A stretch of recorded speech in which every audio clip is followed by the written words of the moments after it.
안녕하세요. 저는 해커스에서 재무회계 맡고 있는 김원종 회계사라고 합니다. 지난주 월요일 날에 공인회계사 1차 재무회계 시험이 있어가지고 그거와 관련된 강평을 진행하도록 할게요. 내용은 일단 난이도를 잠깐 생각해보면 여태까지 기출됐던 재무회계 문제 중에서 가장 어려웠던 문제는 아니고요. 한 중상 난이도의 문제라고 생각을 하는데 작년부터 재무회계 시험이 10분을 더 줬잖아요. 그래서 문제가 조금 길어지는 경향이 있어서 아마 시간이 많이 부족했을 거라고 생각이 들어요. 근데 전년도에 비해서 좀 괜찮아진 건 뭐냐면 이론형 문제가 전년도에는 6문제가 출제됐는데 이번에는 10문제가 나왔고, 물론 이론형 문제 중에서 답을 구하지 못하는 문제 중에서 조금 제가 안 가르쳤던 문장들이 5문장 있지만 확실하게 답을 구할 수 있는 문장들이 많이 출제돼 가지고요. 생각보다는 그렇게 점수가 낮을 거라고는 생각하지 않습니다. 제가 합격한 학생들, 합격이 예상되는 학생들한테 이제 카톡을 좀 받았는데 제 개인적으로는 한 108점에서 한 111점 정도 맞고 다른 과목을 잘 하셨다고 하면은 합격하는 데는 지장이 없었을 거라고 생각해요. 그래서 실력이 좀 높은 학생들이 한 45문제 정도 푸른 것 같고요. 그래서 108점에서 한 111점 정도 나온 것 같습니다. 강평은 일단 1교시에 1번부터 13번까지 풀어주고요. 2교시에 14번부터 25번까지, 3교시에 26번부터 35번까지 풀어줄 건데, 이론형 문제 같은 경우에는요, 만약에 다음 중 옳은 것은 옳지 않은 것은 이렇게 나왔을 때 옳지 않은 것이면 답만 확인해 드리고, 옳은 것은이면 모든 문장들 다 설명을 드릴 거고요. 그 다음에 이거는 일단 모든 수업을 다 들었다고 가정한 다음에 그 다음에 강평을 하는 거기 때문에 가장 최선의 방법으로 풀이하는 방법으로 해설 강의를 진행하도록 할게요. 문제는 필요한 것들은 읽어드릴게요. 일단 1번은 재무보고를 위한 개념체계인데 그렇게 어려운 문제는 아니었어요. 물론 저도 이 문제를 봤을 때 2번 읽었어요. 왜냐면 1번 다음은 재무보고를 위한 개념체계 중 유용한 재무정보의 질적 특성에 대한 설명이다. 옳지 않은 것을 모두 고르라고 했죠. 그래서 다를 제가 2번 읽었어요. 다 보시면 보강적 질적성을 적용하는 것은 어떠한 규정된 순서를 따르지 않는 과정이다. 여기까지 읽었으면 제가 보강적 질적성 순서가 없다고 출제된다고 했고, 그 다음에 하나의 보강적 질적이 다른 질적 특성을 극대화하기 위해서 감소되어야 할 수 있다. 이것도 중요한 문장이라고 밑줄을 쳐줬는데 이게 반복적인 과정인데 비반복적인 과정이라고 해서 요 B자를 가지고 장난을 쳤죠. 그래서 2번 읽었더니 제가 보이더라고요. 그 다음에 여러분 오류 없는 소술 나왔을 때 표현 충실성에서 모든 면에서 정확하다는 것을 의미하지 않는다 그랬죠. 그래서 마 보시면 맨 마지막에 모든 면에서 정확하다는 것을 의미하지 않는다인데 의미한다고 나왔죠. 그래서 다하고 마가 정답이 돼서 정답은 3번입니다. 이 문제는 맞았을 거라고 생각이 되고, 제가 처음에 이제 시험이 끝난 다음에 저희 학원에서 가장 똑똑한 학생이 나한테 전화를 했거든요. 그래서 2번 문제를 봤는데 2번 문제가 실지재고조서법과 가중평균법일 때 선입선출법 그리고 이동평균법 총평균법에 의해서 뭐 매출원가랑 당기순이익 기말재고의 크기를 물어보는 문제가 나와가지고 시간이 많이 걸릴 것 같아서 제꼈다고 하더라고요. 그래가지고 저는 이게 시간이 많이 걸리는 문제인 줄 알았는데 알고 봤더니 회계원리랑 중국회계랑 객관식 때 가르쳐준 이건 이론형 계산 문제죠. 그래서 이거 보시면 유통업을 영위하는 대안이 X1년도 재고자산과 관련된 자료인데 재무제표의 영향에 대한 다음의 설명 중 옳은 것은, 제가 이 사례 우리 기본서에 있잖아요. 근데 매입 단가가 100원에서 120원, 150원으로 늘어나죠.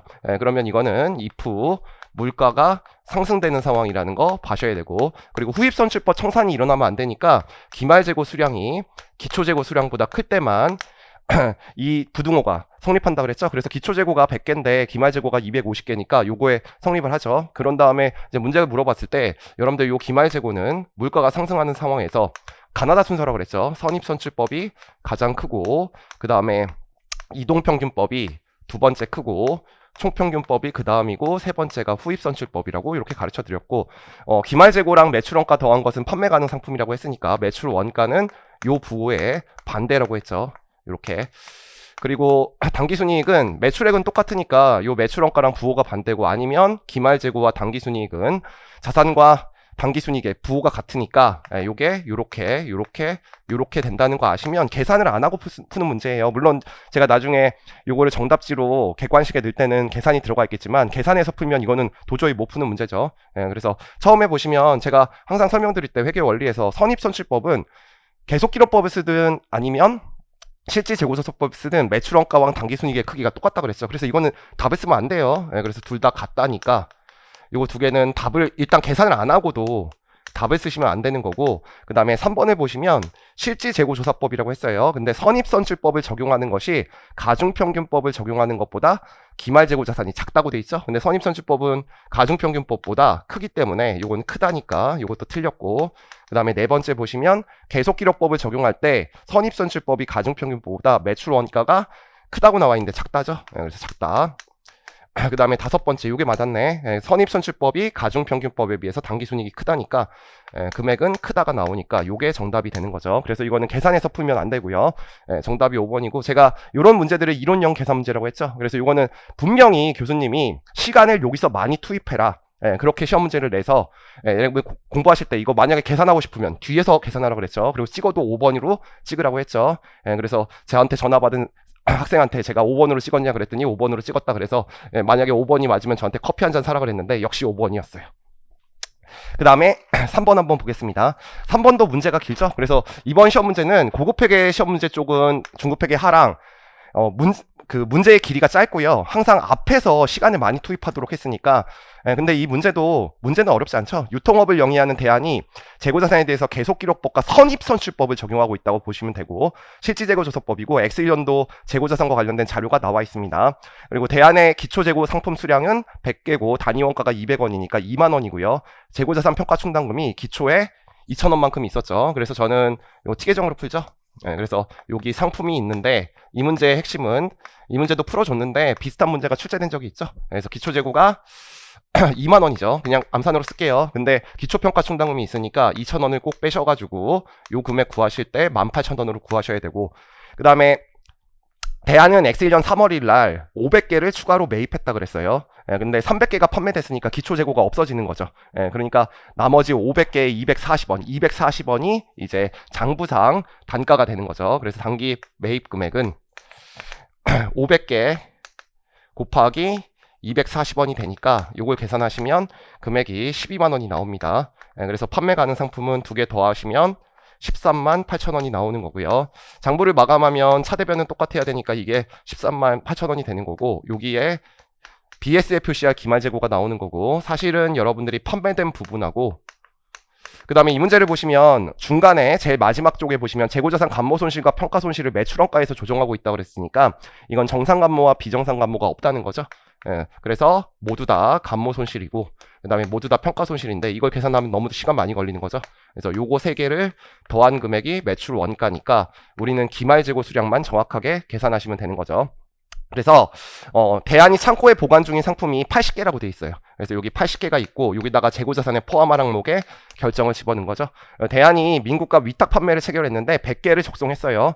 그럼 적송한 시점에 수익을 인식하는 게 아니라 수탁자가 최종 소비자한테 판매한 시점이죠. 근데 80%의 상품을 판매했으니까 안 팔린 게 20개인데 내 창고에 없지만 내 재고이니까 요게 20개 들어가는 거고요. 그다음에 시용 판매를 했는데 구매자가 매입 의사 표시한 게 하나도 없어져. 그러니까 전부 다 내 창고에 없지만 내 재고인 거고. 그다음에 맨 마지막 것만 잘 읽으면 되죠. 도착지 인도 조건으로 매입했는데 선적됐는데 아직 운송 중인 상태니까 요거는 내게 아니죠. 아직 도착이 안 했으니까. 그래서 요거는 무시하시고 풀면 되는 거죠. 그럼 요게 150개가 되는 거고, 요 둘 중에 낮은 금액으로 수정하는데 아까 선입선출법에 취득원가가 240원이고 문제 단위당 순실현 가능 가치가 200원이 되니까 요게 요렇게 되는 거죠. 그래서 여기다가 150개를 곱하면 요게 3만원이 나오니까 여기서 요거 빼면 10만 8천원으로 나오는 문제입니다. 비슷한 문제가 기출됐고 고급 문제에서 제가 풀어줬죠. 그래서 이 문제도 시간이 많이 걸리는 문제는 아니었어요.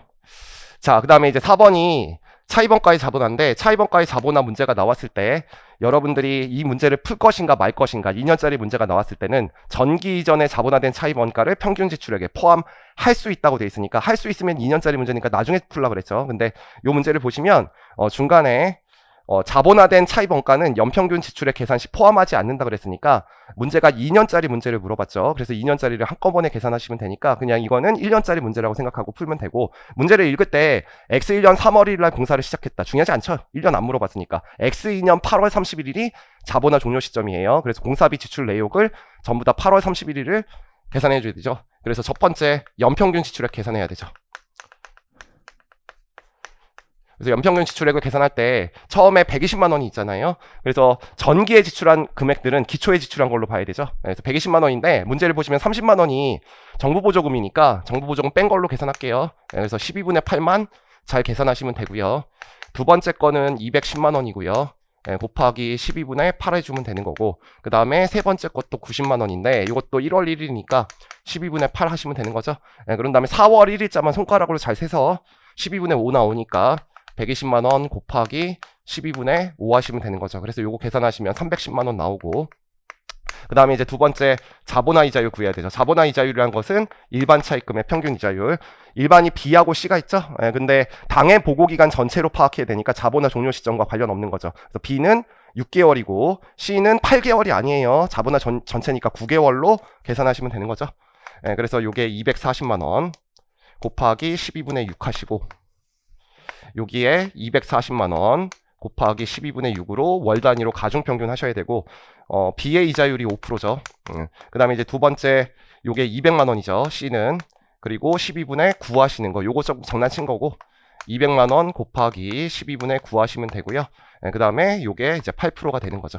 그리고 제가 이 문제 풀 때 한도가 들어가니까 위에 또 교수님이 이 숫자 내셨네. 그래서 요게 한도가 된다 그랬죠. 요거 이상 쓰면 자기 자본 쓴 거니까 한도가 되는 거고요. 그 다음에 270만 원 이렇게 나오시면, 이게 소수점 셋째 자리에서 반올림하라 그랬으니까 6.67%가 나옵니다. 그런 다음에 세 번째 특정 차입금과 관련된 자본화된 차입원가 계산하셔야 되지. 그럼 특정 차입금은 120만 원이죠.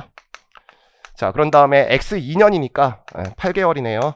잘 보셔야 되죠. 요 자본화 종료 이후의 특정 차입금은 일반 차입금을 보기 때문에 여기다 집어넣을까 판단해야 되는데, 자본화 종료 시점과 똑같고 그건 장난 안 쳤네요.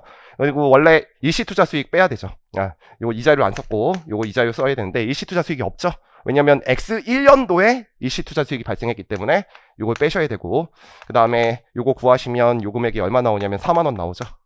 그리고 나머지는 이제 일반 차입금 썼다고 가정하는 거니까 요 두 번째 일반 차입금인데 전체 연평균 지출액이 310만 원이라고 구해놨고, 그 다음에 연 단위로 환산한 특정 차입금 써야 되니까 이렇게 표시한 다음에 밑으로 내려 쓰라 그랬죠. 120만 원 곱하기 12분의 8 하시면 되는 거고, 거기다가 6.67% 곱하시면 되는 거죠. 그러면 요 금액이 153410이 나오고요. 그럼 두 개 더하시면 193410인데 한도를 들어가나 안 들어가나 봐야 되는데 한도에 넘어가지 않으니까 요거 두 개 더한 요 금액이 되는 거고요. 여기서 한 가지 언급할 게 있는데, 중간에 끝에서 두 번째 문장 보시면 대안은 X1년 6월 1일부터 X1년 6월 30일까지 신축 공사를 일시적으로 중단했는데 해당 중단 기간에도 상당한 기술이나 관리 활동이 진행되는 것으로 확인되었다고 돼 있죠. 상당한 관리 활동이 진행되는 기간은 자본화 중단 기간으로 보지 않습니다. 그래서 이 문제가 만약에 X1년도를 물어봤어도 요거는 무시하고 중단 기간 무시하고 푸는 문제죠. 어쨌든 2년에는 영향이 없고, 그래서 이렇게 푸시면 되는 문제입니다. 그렇게 어려운 문제는 아닌 것 같아요. 자본에 대한 차이분과 문제 중에서. 자, 문제가 어려운 문제가 5번이 조금 시간이 많이 걸렸을 것 같아. 왜냐면 투자활동과 재무활동을 물어봤는데, 투자활동과 재무활동을 순액분계법이나 아니면 증감문서법으로 풀려면 여러분들한테 처분이익과 감가비 그리고 기초 기말금액을 줘야 되는데, 이 문제를 보시면 처분이익과 그 감가비를 주지 않았어요. 그래서 여러분들이 직접 구해야 되는 문제죠. 그래서 분계로 안전하게 풀어 드릴게요. 자, 5번 보시면 다음은 대안의 X1년도 현금 흐름표를 작성하기 위한 자료인데, 대안은 X1년도 기초 금액 대비 기말 금액의 증감 금액이 나왔으니까 이건 원래 기초와 기말 금액을 줘야 되는데 그냥 증감 금액을 줬으니까 여러분들 증가에다가 감소 뺀 다음에 이 증감 금액을 맞는 금액을 맞춰주면 되는 거죠. 근데 우리가 투자 활동과 재무 활동만 물어봤으니까 현금 및 현금자산은 답이고요. 매출채권 재고자산은 뭐죠? 매출채권과 재고자산은 영업활동 그리고 기계장치와 감가상각 누계액이 뭐가 되는 거죠? 투자활동과 관련된 거죠. 그래서 X1년도 당기순이익은 나중에 보고요. 대안은 X1년도 기계장치 취득원가 50만원, 장부금액 20만원을 25만원에 처분하였다. 그럼 투자활동 분석하실 때 먼저 처분부터 분석하셔야 되죠. 그래서 문제가 현금이 25만원이라고 이렇게 돼 있고요. 우리 순액으로 하지 않고 총액으로 해야 되니까 기계가 취득 원가가 50만원이라고 돼 있고 장부금액이 20만원이니까 감가상각 누계액이 30이라는 거 이렇게 파악할 수 있으니까 여기에 이제 처분이익을 여러분들이 대차차익으로 구할 수 있는 거죠. 그래서 처분이익이 이렇게 5만원 나오는 거죠. 네, 현금으로 물어봤으니까 이게 투자활동과 관련된 거고 차변에 있으면 플러스 쓰라 그랬죠. 그 다음에 이제 두 번째 우리 유형자산이 증감되는 이유는 감가비죠. 근데 감가비를 주지 않았어요. 그럼 감가비는 증가해서 감소를 빼면 뭐가 나와야 된다? 증가액이 나와야 된다. 요게 이제 기말금액이고 요게 기초금액이니까 이걸 이쪽으로 빼면 증가액이죠. 근데 감가상각 누계액이 요게 0이죠. 예, 그러면 증가되는 이유는 감가비 때문이다. 근데 그게 X라고 주고 요게 처분이죠. 처분은 30만 원이라고 돼 있으니까 요게 30만 원이니까 감가비가 30만 원인 거 추정. 그러면 감가비 여기 30만 원 그리고 요쪽에 감가상각 누계액 30만 원 쓰시면 되는 거죠. 그 다음에 세 번째 주지 않은 게 취득이죠. 예. 그래서 요거는 뭐 이제 뭘로 풀어야 되냐면 요 기계장치로 풀어야 되죠. 그럼 기계장치가 증가되는 이유는 뭐 때문이다? 취득 때문이다. 기계장치가 감소되는 이유는 처분 때문이다. 그리고 기계장치의 증가액을 줬죠. 예, 얼마라고 돼 있냐면 30만 원이라고 돼 있어요. 예, 그러면 기계장치가 30만 원인데 처분이 50만 원이니까 요게 50만 원이니까 취득 금액이 80만 원이라고 이렇게 요걸 X라고 놓고 요 금액을 먼저 추정. 그러면 기계가 여기 80만 원이 있습니다. 근데 조심하셔야 돼요. 예, 거의 대부분의 문제는 취득과 처분은 현금으로 이루어진다고 돼 있는데 기계장치에 대해서 원가 모형 적용하고 있는데 미지급금의 증가액은 취득에 의해서만 증가되었다고 돼 있으니까 여기가 미지급금이 하나 있는 거죠. 그래서 미지급금의 증가액이 15만 원이라고 돼 있으니까 요거 현금 금액을 우리가 추정할 수 있고 요게 65만 원 이렇게 추정해야 되는 거죠. 그래서 요 금액이 투자활동에서 이제 마이너스가 되는 거죠. 그러면 여기서 요거 빼니까 투자활동 유출 금액이 40만 원 되는 거죠. 그래서 정답이 3번 아니면 4번이고요. 그 다음에 이제 재무활동 봐야 되죠. 재무활동이 보통은 배당만 주로 나오는데요. 대안의 단기 차입금 중 단기 차입금 20만 원은 상환했다고 돼 있죠. 단기 차입금도 여러분들 재무활동이기 때문에 단기 차입금의 상환 그러면 현금 20만 원이죠. 그리고 이쪽에 단기 차입금 20만 원인데 이게 금액이 왁구가 안 맞죠. 단기 차입금이 증가되고 감소된 게 10만 원이니까 단기 차입금 차입한 게 하나 있는 거죠. 이건 암산 되죠. 10만 원. 그래서 요게 현금 이렇게 10만 원이 되니까 요게 재무활동에 마이너스라고 갖다 쓰시고 단기 차입금은 요게 단기 차입금의 차입이라고 해서 요게 재무활동의 증가 금액이 나오죠. 근데 이제 문제를 보시면 맨 마지막에 배당금 지급이 재무활동으로 분류가 됐으니까 배당금도 분석을 해야 돼요. 배당금은 이익잉여금으로 분석하는 거죠. 그래서 당기순이익이 50이니까 여기에 반대편에 이익잉여금이 이렇게 50 나오는 거고요. 당기순이익 때문에 증가되죠. 그래서 50만 원만큼 이익잉여금이 증가됐는데 현금 배당으로 인해서 감소되는데 이익잉여금의 증가 금액이 34만 원이라고 돼 있으니까 요거 X라고 됐고 금액 구하시면 16만 원 나오는 거죠. 그래서 현금 16만 원 그리고 이익잉여금 16만 원으로 푸시면 요 금액이 재무활동에서 마이너스가 되는 거죠. 그래서 요거 두 개에서 요거 빼시면 마이너스 26만 원이 유출이니까 정답이 4번이 되는 겁니다. 물론 이 분개를 다 안 하셔도 되는데 제가 원칙대로 풀어준 거예요. 자, 6번은 되게 쉬운 문제죠. 나머지 문제들은 여러분이 못 봤던 문제들도 한 문장, 두 문장 정도 있는데 6번은 되게 쉬운 문제죠.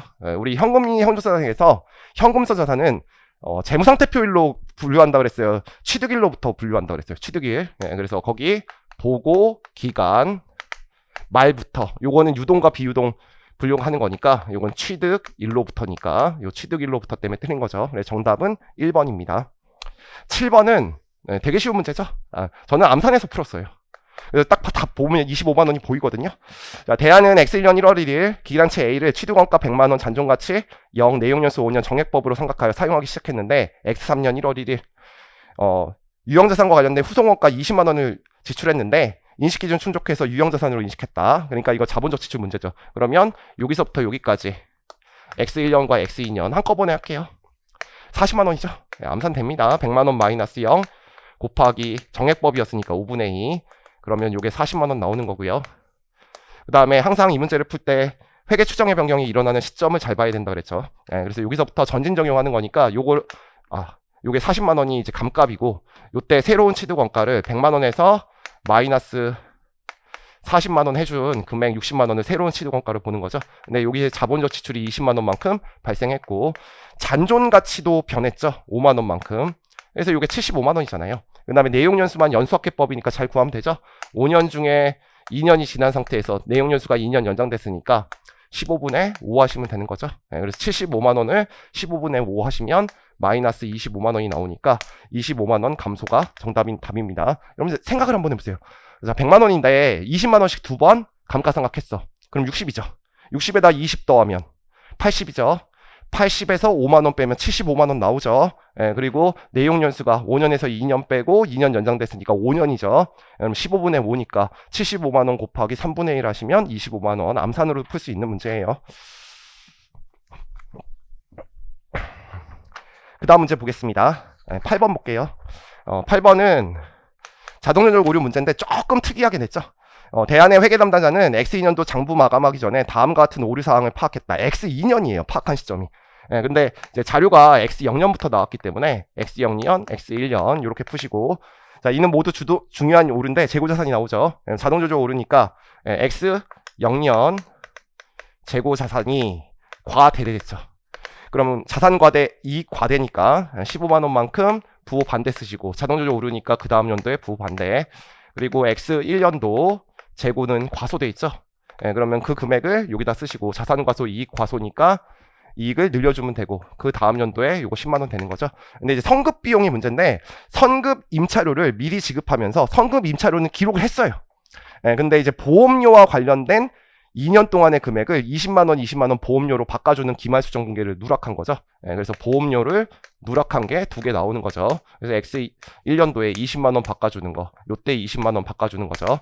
그러면 이제 전체적으로 요게 15만 원이 나오고, 요게 플러스 5만 원이 나오는 거죠. 그리고 요게 30만 원이 이렇게 나오는 거죠. 그래서 요거 30만 원 당기순이익 감소, 전기 2월 이익이념에 미치는 영향이니까 이거 두 개 더한 거니까 10만 원 감소가 되니까 정답은 1번입니다. 풀 수 있는 문제고요. 9번은 문제를 잠깐 보시면 푹 가는 금융상품도 저는 하는 거고, 1번도 했고, 뭐 3번은 처음 보는 문제인 것 같고, 4번 됐고, 그러니까 정답은 5번인데, 자, 5번은 몰라도 풀 수 있는 문제죠. 제가 자본거래에서는 어떠한 손익도 인식할 수 없다고 그랬죠. 기업이 자기 지분 상품을 재취득하는 경우, 자기 주식이죠. 이러한 지분 상품은 자본에서 차감한다. 이건 맞는데, 자기 지분 상품의 매입, 매도, 발행, 소각하는 경우의 손익은 자본거래에서는 어떠한 손익도 인식할 수 없으니까 당기 손익으로 인식한다 그랬어요. 자본에서 조정한다 그랬어요. 자본에서. 그래서 이거는 상식으로도 풀 수 있는 문제예요. 그래서 정답은 5번입니다. 그 다음에 10번이죠. 10번이 재분류 문제인데, 문제가 기포자산으로 먼저 분류가 됐죠.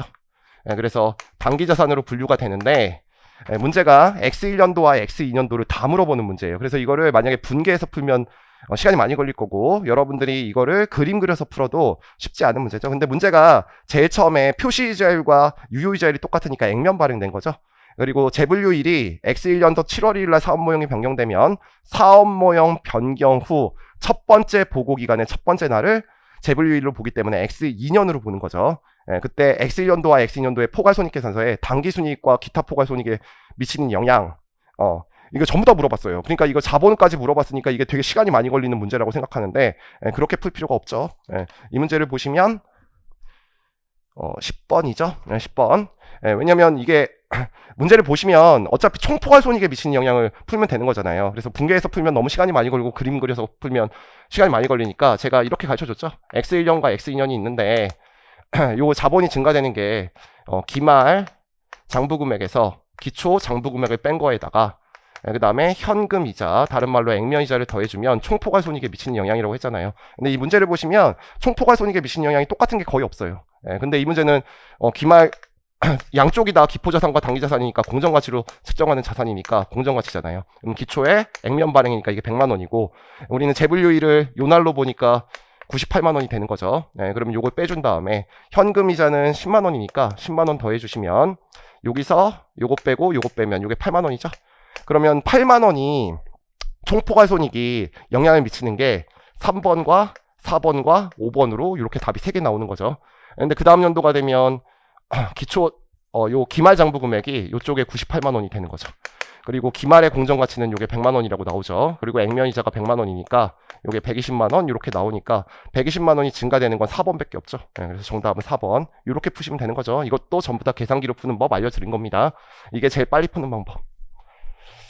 자, 그 다음에 11번 보겠습니다.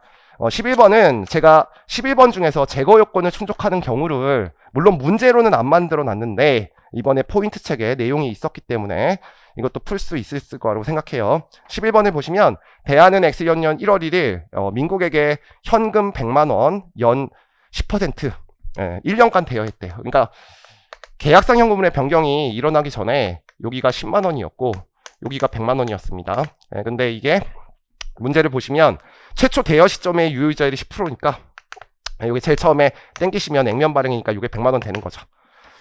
그런 상태에서 X1년 12월 31일 민국은 이자를 정상적으로 지급하고 대안과 민국은 다음과 같은 조건으로 계약상 현금을 변경했죠. 그래서 만기를 연장했네요. 이게 X1년 말이었는데 이렇게 해가지고 만기를 2년 동안 연장했어요. 그래서 문제가 8%로 바꿨죠. 그래서 이게 8만원이고 요게 8만원이고 요게 100만원 원금은 안 깎아준 것 같고 맞죠? 그래서 요거를 이제 땡기는 거죠. 근데 제거 요건을 충족하는 경우랑 제거 요건을 충족하지 않는 경우에 포괄손익계산서의 당기손익에 미친 요건. 근데 계약 변경만 물어본 거예요. X1년도. 그러면 여기 첫 번째 문제가 제거 조건을 충족했을 때, 두 번째가 제거 조건을 충족하지 않았을 때, 보통은 요게 이제 기준서 IFRS에 기준이 있는 거고 요건 IFRS 기준이 없기 때문에 얘만 출제됐는데 얘까지 물어본 거네. 그러면 변경 전 총 장부 금액을 구해야 되는데 변경 전 총 장부 금액은 요게 액면 발행이니까 어차피 100만 원인 거죠. 그래서 양쪽이 다 100만 원이 되는 거죠. 근데 변경 후 총 장부 금액을 구하셔야 되는데 제거 요건을 충족한 경우는 기존 금융자산을 처분하고 새로운 금융자산을 취득한 걸로 보는 거니까 요거를 새로운 현행 시장자율로 땡겨야 되죠. 그래서 요거 12%로 땡기시면 됩니다. 요 12% 땡기는 게 8만원 곱하기 1.6901 거기다가 100만원 곱하기 0.7972로 땡기시면 요 금액이 932 4082 이렇게 나오는 거죠. 그래서 요거 구하시면 개가 나오는데 요거 답 쓰면 안 돼요. 여기서 요거 빼시면 67 592가 나온다 그랬죠. 근데 여기에 수수료 비용이 있는 문제잖아요. 근데 문제 잘 읽으셔야 돼요. 수수료 비용을 내가 받았죠. 근데 얘는 수수료 비용을 왜 받는 거면 구자산을 처분한 것 때문에 받는 거기 때문에 당기손익으로 인식한다 그랬죠. 받았으니까 빼줘야 됩니다. 그래서 10,000원 빼주시면 요 금액이 57 592가 이렇게 나오는 거고, 얘는 기존 채권의 연속이기 때문에 수수료 비용은 고려하지 않는 거죠. 그래서 여기 답이 나오는 거고요. 요거는 변경 전 총 장부 금액 구할 때 기존 채권의 연속이니까 원래 이자율 10%를 땡겨야 되는 거죠. 그래서 8만원 곱하기 1.73554인데 55까지 나와 있고 100만원 곱하기 0.8264라고 이렇게 돼 있으니까요. 요게 965 240이 나오고요. 그래서 여기서 요거 빼시면 34760이 이렇게 나오는 거죠. 그래서 34760이 두 개 있고 정답은 3번이네요. 요거랑 요거 푸는 거니까. 제가 이거 기존 설명할 때 요 내용 다 요거 이자율 쓰는 거고 요거 수수료 비용 처리한다고 전부 다 설명을 한 내용이니까 풀 수는 있었을 거예요. 그 다음에 12번이죠. 사실 12번이 제가 유일하게 안 가르친 문제 중에서 두 문제가 있는데 그 두 문제 중에서 객관 시간에 안 한 거예요. 근데 문제는 풀 수 있었을 거예요. 12번은 사실 그 유형자산의 복구 충당부채의 사용과 변동 문제로 제가 동차반에서 이제 곧 제가 하게 될 거거든요. 난이도가 상은 맞아요. 근데 문제는 되게 쉽게 나왔어요. 이게 만약에 복구 충당부채가 나왔는데 유형자산이 재평가 모형이면 그 복구 충당부채 증가 금액을 재평가 이익금과 재평가 손실, 재평가 이익으로 재평가 이익금에 준해서 조정하는 거기 때문에 이걸 만약에 기타 포괄 손익이나 당기 손익을 물어봤으면 되게 어려운 문제예요. 그래서 제껴야 되는 문제인데 이 문제는 맨 마지막에 읽어보시면 X1년 말에 복구 충당부채 잔액만 물어봤어요. 그러면 그냥 몰라도 회계 추정치의 변경이면 바뀐 금액으로 땡기면 되거든요. 그래서 X1년 1월 1일 날 원래 10년이었죠. 근데 미래에 복구 충당부채가 발생할 금액이 10년 후에 50만 원으로 생각이 된 거야. 다른 건 안 쓸게요. 근데 X1년 초에 이자율이 몇 프로라고 돼 있냐면 X1년 초에 1월 1일 날은 5%라고 돼 있어요. 그래서 요거를 현재 가치 10년으로 땡긴 거 잡아놨겠죠. 근데 이제 X1년 말에 요 금액이 변한 거죠. 그래서 얼마로 변했냐면 100만 원으로 변했는데 그러면 요거 땡긴 금액과 요것을 땡긴 금액인데 요게 현행 시장이자율인데 복구 충당부채는 제가 촌당부채 설명할 때 설명하죠. 얘는 최선의 추정을 해야 되기 때문에 현행 시장이자율 쓴다 그랬죠. 그래서 할인율이 8%가 돼 있으니까 요거를 8%로 땡긴 금액으로 그냥 복구 충당부채 구해주면 되는 문제예요. 요거 증가한 금액, 요걸 땡긴 금액과 요거 땡긴 금액을 복구 충당부채 조정하는 거니까. 그러니까 이 문제는 1초 만에 푸는 문제죠. 100만 원 곱하기 9년 8% 현가계수로 그냥 땡겨주면 되는 거죠. 그래서 현가계수가 얼마라고 되어 있냐면 0.5003이라고 되어 있으니까 금액이 500, 300 나오는 문제로 쉬운 문제입니다. 근데 올해부터는 객관식 시간에 제가 이 복구충당부채 사용과 변동도 가르쳐야 될 것 같아요. OCI와 NI 물어보는 문제가 나올 수 있기 때문에. 그 다음에 13번입니다. 제가 올해는 금융부채에서 조건 변경이 가능성이 제일 높다 그랬죠. 그래서 조건 변경 나왔는데 이건 수수료가 없어요. 근데 문제가 표시이자율이 3%였고 유효이자율이 5%였는데 1년이 지난 다음에 이자 받고 만기를 3년 연장한 다음에 이자 지급이 10,000원만큼으로 지급을 하고 만기 상환 금액이 95만 원으로 바뀐 거죠. 그럼 이거는 10% 이상인지 10% 이하인지를 확실하게 알려면 액면 금액이 90만 원 이하여야 되는데 알 수 없기 때문에 이제 판단을 해줘야 돼요. 근데 판단을 하려면 여러분들 바뀐 시점이 X1년 말이죠. 그러면 X1년 말에 금액을 구하려면 X1년 초의 금액을 구한 다음에 조정 전 현재 가치를 구할 때 X1년 말을 구해야 됩니다. 근데 처음에 이자율이 5%였죠. 그러면 5%에 원래의 현금 흐름을 땡기면 되죠. 3만 원. 그래서 3만 원 곱하기 2.7232 그리고 100만 원 곱하기 0.8638로 땡겨주시면 요 금액이 945496이 나옵니다. 근데 그 다음 금액이 조정전 현재 가치이기 때문에 곱하기 1.05 그리고 마이너스 3만 원 해주시면 그 다음 금액 구할 수 있고요. 그럼 96이 771이 나오는 거죠. 그러면 판단을 하실 때 여기에 96이 771로 바꾸시면 되고 그 다음에 조정전 현재 가치와 그 다음에 조정 후 현재 가치의 차이인데 판단을 할 때는 옛날의 이자율, 최초 유효이자를 쓰기 때문에 이거 5%로 땡겨야 되죠. 그래서 땡기실 때 10,000원으로 받는다 그랬죠. 3년이니까 2.7232 그리고 95만 원으로 원금이 바뀌었죠. 그럼 0.8638로 하기 때문에 이게 10% 이상이 나오는 거죠. 이거 금액 계산하시면 11.94% 정도 나옵니다. 그럼 실질적 변경이 있는 거죠. 그런 다음에 우리가 변경 손익 구해야 되죠. 그러면 조정 전 현재 가치 금액 구해놨죠. 962, 772 그리고 조정 후 현재 가치를 구해야 되는데 이거는 실질적 변경이 있었으니까 구부채를 상환하고 신부채를 차입한 걸로 보니까 요때 조건 변경 시점의 이자율, 다른 말로 현행 시장 이자율로 땡겨야 되죠. 그래서 8%로 땡겨주시는 거. 그러면 10,000원 곱하기 2.5771인데 0까지만 좋죠. 그리고 95만 원 곱하기 0.7938 요건 맞게 줬고 그럼 요 금액 구하시면 779891이고요. 원래 수수료가 있으면 어려운 문제인데 수수료를 앞에서 냈으니까 얘는 수수료 안 냈나 봐요. 여기서 요거 빼니까 요게 182 891이 나와서 전형적인 문제죠. 좀 시간이 많이 걸리는 문제이긴 합니다. 그래서 여러분들 제가 이제 3교시 동안 풀어줄 건데 지금 문제를 보시면 1번부터 13번에 여러분들이 시간을 많이 투입하는 문제들을 많이 넣어놓은 거예요. 그리고 이제 14번부터 뒤에 문제가 쉽기 때문에 제가 쉬운 문제를 골라 푸는 연습을 하라 그랬죠. 그래서 이쪽 부분을 많이 푼 사람이 올해 고득점을 맞은 겁니다. 이제 14번 풀어보겠습니다. 14번은 전환사채 문제인데 대안은 X1년 1월 1일 다음과 같은 조건으로 전환사채를 액면 발행했다. 이거 잘 읽어야 되죠. 이 문제 풀려면 전환권 대가 구해야 되니까. 그럼 문제를 잠깐 읽어보면 X2년 1월 1일에 그러니까 X2년 초에 전환사채가 60% 전환됐는데요. 주발초에 미치는 영향을 물어봤습니다.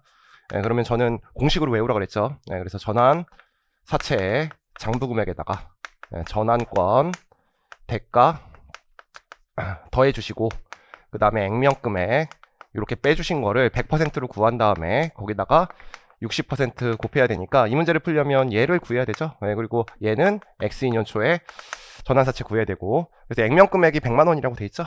그러면 처음에 액면금액이 100만 원이고요. 문제가 3년 말이잖아요. 그러니까 여기 100만 원이고요. 그 다음에 표시이자율이 2%라고 돼 있으니까 요게 2만 원, 요게 2만 원, 요게 2만 원 이렇게 받는 전환사채고 그 다음에 항상 상환할증금을 제가 1번으로 풀라 그랬죠. 근데 보장수익률이 주어진 게 아니라 상환할증률이 주어졌네요. 그래서 문제 9.74%니까 97400이죠. 그래서 이렇게 구하시고 요거를 현재가치 땡겨야 되죠. 이러한 미래 현금을 발생시키는 계약상의 의무가 있으니까 현재가치 땡길 때 땡기는 이자율은 일반 사채의 시장이자율 쓰는 거죠. 그래서 일반 사채의 시장이자율이 8%니까 이번 교수님이 8%를 상당히 좋아하시네요. 그래서 2만 원 곱하기 2.5771인데 0으로 내셨고요. 요거 두 개는 한꺼번에 더해서 땡기면 1097400을 땡기시면 됩니다. 그래서 0.73 8% 3년이니까 7938이죠. 7938 이렇게 땡기시면 요게 922 656이 나오고 요게 이제 여기서부터 여기까지가 전환사채 금액. 그래서 이게 X1년 초죠. 그런 다음에 액면 발행됐으니까 100만 원이니까 요게 전환권 대가고요. 요 전환권 대가를 구하시면 77344가 나와요. 그래서 요걸 먼저 구해야지 여기다가 77344를 갖다 쓰는 거고요. 그 다음에 전환사채 장부 금액은 요 금액에다가 그 다음 금액 구하는 거니까 8%니까 1.08 곱하기 2만 원 해주시면 다음 금액 구할 수 있죠. 그래서 그 다음 금액 구하시면 976468이 나오니까 그 금액을 여기다가 976468로 이렇게 구해주시면 되고 액면 금액만 잘 계산하시면 되죠.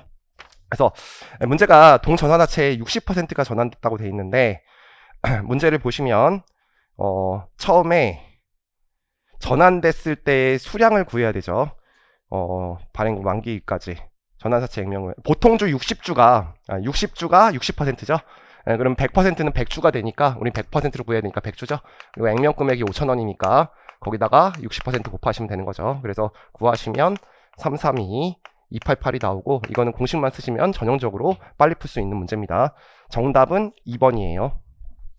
그 다음에 15번을 보시면 15번이 이제 제가 1번과 2번과 4번과 5번은 저한테 공부하신 분들은 다 밑줄쳐준 금액인데 3번을 배운 적이 없잖아요.